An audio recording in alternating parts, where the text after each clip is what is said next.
पुढची एक महत्त्वाची मोठी बातमी आपण बघणार आहोत। केंद्रीय मंत्री नारायण राणे यांची 2005 मधली सभा उधळून लावल्याच्या प्रकरणी आता या सगळ्या प्रकरणामध्ये घोषणा देण्याच्या विरोधात दादर पोलिसांनी गुन्हा दाखल केलेला होता।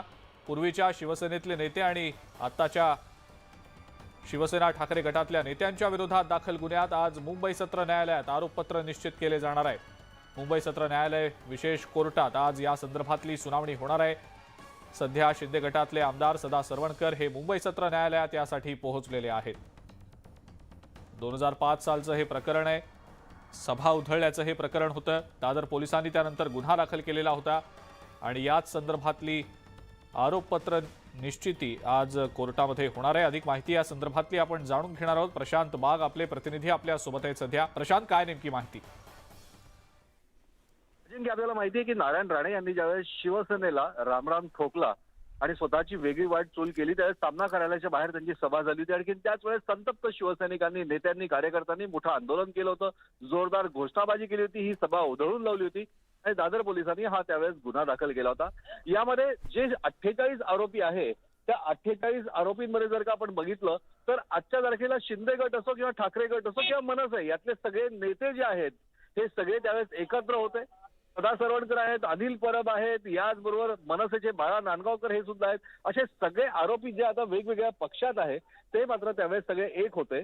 आणखी त्यांच्या विरोधातच हा गुन्हा आहे। आज दोषारोपपत्र निश्चित होत आहे। सत्र मोठी गर्दी आहे शिवसेनेच्या नेत्यांची, कार्यकर्त्यांची आणि यांच्यावर आज दोषारोपपत्र निश्चित होत आहे। आज एकमेकांचे सगळे हे एकेकाळचे कट्टर सहकारी आता एकमेकांचे कट्टर वैरी महाराष्ट्राला माहिती आहे। बघूया आज दोषारोपपत्र निश्चित होताना नेमकं काय होतंय ते। पण एक मात्र आहे की आज सगळेजण हसत खेळत सगळे एक होऊन या ठिकाणी कोर्टामध्ये हजर झालेले आहेत। बर प्रशांत, धन्यवाद। सविस्तर माहिती आपण दिलीत त्याबद्दल। शिवसेना पक्ष आणि धनुष्यबाण कुणाचा यावर आज निवडणूक आयोगामध्ये महत्त्वाची सुनावणी होणार आहे। धनुष्यबाण चिन्ह शिवसेना उद्धव बाळासाहेब ठाकरे पक्षाला की बाळासाहेबांची शिवसेना पक्षाला मिळणार याकडे आता सर्वांचं लक्ष लागलंय। गेल्या मंगळवारी यावर दोन्ही बाजूंकडून निवडणूक आयोगामध्ये जोरदार युक्तिवाद झालेला होता। उद्धव ठाकरे यांचं पक्षप्रमुख पद हे बेकायदेशीर असल्याचा दावा बाळासाहेबांची शिवसेना पक्षाकडून करण्यात आलेला होता।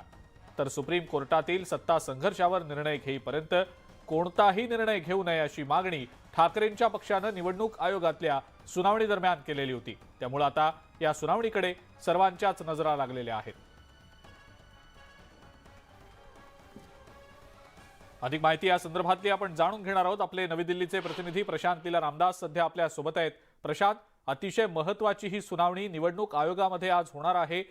धनुष्यबाण चिन्ह कुणाचं, शिवसेना पक्ष कुणाचा याबद्दल गेले काही दिवस सातत्यानं चर्चा सुरू होती। आरोप प्रत्यारोप, दावे प्रतिदावे केले गेलेले आहेत। मात्र आज निवडणूक आयोगाच्या सुनावणी दरम्यान कळणार आहे चित्र नेमकं काय असेल ते। प्रशांत, काय सांगता येईल या सगळ्याबद्दल?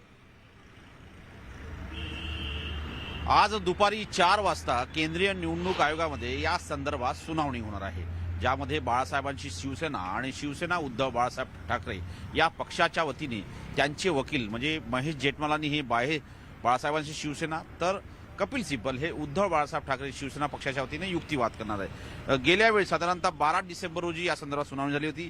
त्यामध्ये पक्षाचे किती सदस्यांची माहिती दिली झाली, कागदपत्र सादर करण्यात आले याबद्दल सुनावणीमध्ये देखील चर्चा झालेली आहे।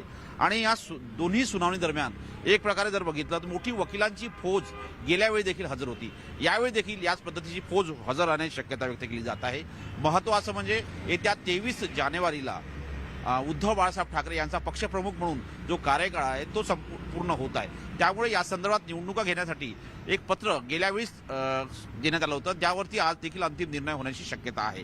सोबतच जर बघितलं या सगळ्यांमध्ये एक प्रकारे अनिल देसाई यांचा दावा आहे की आम्ही सर्व कागदपत्र जवळपास 20 लाखाच्या जवळपास आम्ही प्रतिज्ञापत्र, काही कागदपत्र दिलेले आहेत।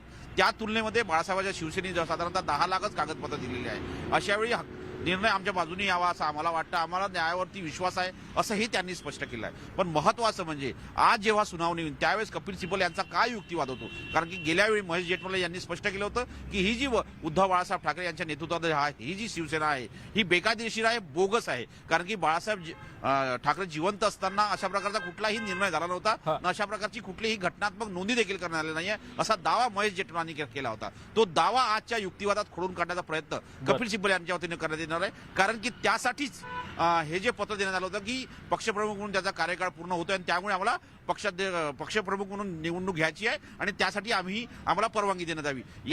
यापूर्वी जर बघितलं तर साधारणतः 3 या प्रतिनिधी सभा झालेल्या आहेत. त्या प्रतिनिधी सभांचा अहवाल देखील या आजच्या युक्तिवादादरम्यान त्याचा उल्लेख करण्याची शक्यता कपिल सिब्बल यांच्या वतीनं करण्यात येत आहे. आणि कपिल सिब्बल हा प्रतिनिधी सभांचे जे निर्णय घेतलेले आहेत त्या निर्णयांचा उल्लेख निश्चित आजच्या सुनावणी दरम्यान करतील. त्यामुळे आजची सुनावणी ही अत्यंत महत्वाची आहे, कारण की महाराष्ट्राच्या राजकीय भवितव्याचा निर्णय आजच्या या सुनावणीच्या माध्यमातून होणार आहे. त्यामुळे आता आजच्या सुनावणीमध्ये निर्णय राखून ठेवला जातो का निर्णय घेतला जातो, किंवा या संदर्भात जो निर्णय आहे तो बाळासाहेबांचा शिवसेनेला मिळतो की उद्धव ठाकरे. आजच्या सुनावणीमध्ये युक्तिवाद नेमका दोन्ही पक्षांकडनं कोणकोणत्या मुद्द्यांवर केला जातो हे देखील पाहणं महत्वाचं आहे. प्रशांत, धन्यवाद. आपण ही जी माहिती दिली त्या